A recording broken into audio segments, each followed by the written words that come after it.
Welcome back to the Huddle. I'm here with QJ Peterson of VMI. Talk a little bit about your experiences playing in the league, playing across seas, your opportunities you have coming up. You're 24 years old, but you're still a bucket. Walk us through what's going on for the people that don't know you. Well, like I said, coming off a pretty great summer, playing in the Brunson League. Got nominated as a top 15 player, and it was my first year in the Brunson League. Thanks to my teammates coming in here, the Pitts League, they're helping me as well. But coming up, we just got a few NBA workouts with the Windy City Bulls, the Herd, the Detroit Pistons G League team. I got to go to Erie Bayhawks as New Orleans Pelicans G League team, the Go-Go, and there's a few more. So Mad Ants with the Pacers. So it's going to be quite an interesting month of September. So how hard is it to try to get to the league, man? For people that's watching this, you obviously had 37 tonight. A lot of these guys played across seas. Some of them had opportunity to play in the league. How hard is it? How tall are you? I'm 6 foot. 6 foot. Even out here getting work. How hard is it? Super tough. A lot of guys, if you're 6'3" and under, it's super tough getting in the league. It's very few to do it. You got Isaiah Thomas who's doing it right now. It's just super tough. It's just a lot of hard overhype. Constant grinding, working. You got to go twice as hard as everybody else because, you're a little bit shorter than everybody, but that's an advantage to me, especially, with having a 43-inch vertical. You got to use your speed and athleticism when you can, as much as you can on both ends, not just offense, but defense as well.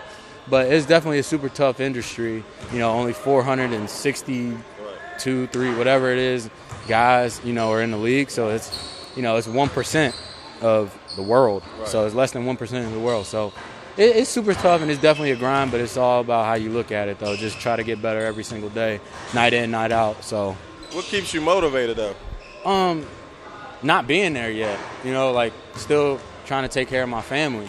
And, when you feel like you belong somewhere and you're not there yet, you take a step back and you look in the mirror and kind of see, what you're doing wrong, or listen to what these scouts are saying, and you look at it and you get better at it. You don't say, forget about it, or they don't know what they're talking about. Like, obviously they do. They're there for a reason. It's all about accepting, the things you aren't good at and working towards those things.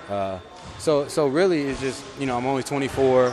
Like, it's super exciting because I'm not there, but it's like I know I have a lot left to prove, and I know like in my heart and in my mind, and I have the confidence that I belong there. I feel like I should be there, and I know I'll get there in due time when the time is right, All right, so a couple quick questions, I'll let you go. Who do you think your game is modeled after? Like, anybody in the league that you say, all right, that's QJ out there? No. Honestly, I just try to take a little bit of everybody's game, honestly, and, I just try to learn at it. Like, a lot of times, like, these guys that are in the league, they do one or two things, like, specifically really well, and that, the team actually needs. And, and so I try to figure out what is the one thing that I can do really, really well, and I focus in on it, and how can I let it translate to help other parts of my game. But I think I just play like myself. I don't necessarily look at it as that because... Okay. That's fair. So if a scout came to see you play, what's your elevator pitch to a scout? If they saw your game and they said, well, what's one thing that you would bring to this team, what would you say? Do it all, guy. You need me to rebound, I can rebound. You need me to guard the best player, I can guard the best player. You need me to score, I'll score. I can do it all. Like, dive on the floor, whatever you need, whatever the team needs, I feel like I can do it. So my last question to you. It seems to be when people finally get the bag in the NBA, their game declines. They're not going as hard. The passion is lost. What type of guy are you? When you get your bag, are you going to be the same player? I think I'll get even better, honestly. I think it just, it's going to push me to work even harder.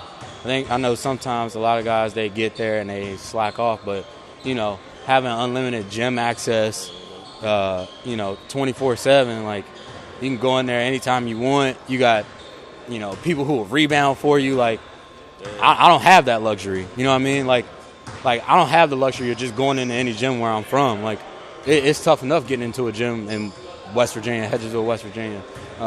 So a lot of my workouts, they consist of me being outside. That's just, and I'm fortunate the times I am get to play in games because they're indoors. I mean, other than Goodman League, but I feel like I would be the same guy, but with even more of a work ethic. I feel like I don't think money's ever changed me because, I mean, I never had it, so I don't know quite yet. But gotcha. So I always like to leave with a little bit of advice. So for the kid that's coming up, what advice would you give them? Do you think it's better to go out, play outside, play against the older guys, or go get you a trainer and work on your game one-on-one? Oh, man, it's tough. Yeah. I mean, I think both is equally as important. Just, I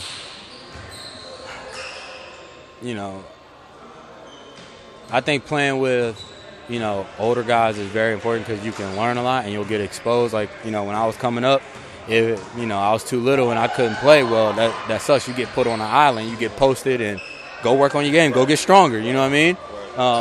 You go to a trainer, and a trainer can only put you through so much. There comes a point in time where you got to take your own accountability and be creative and imaginative of what move I want to work on right here. Why am I doing this move? What can I get off of doing this move right here?